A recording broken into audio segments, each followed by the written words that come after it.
Belajar itu merupakan konsepsi, merupakan langkah mentransformasi pendidikan demi terwujudnya SDM yang unggul di Indonesia.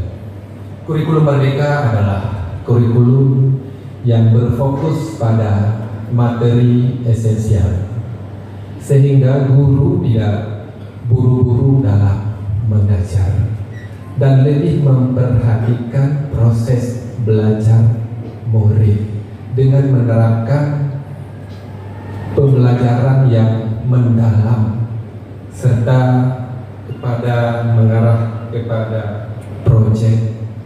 Kemudian kurikulum mereka juga memberikan jam pelajaran khusus dalam pengembangan karakter melalui proyek P5 dan juga memberikan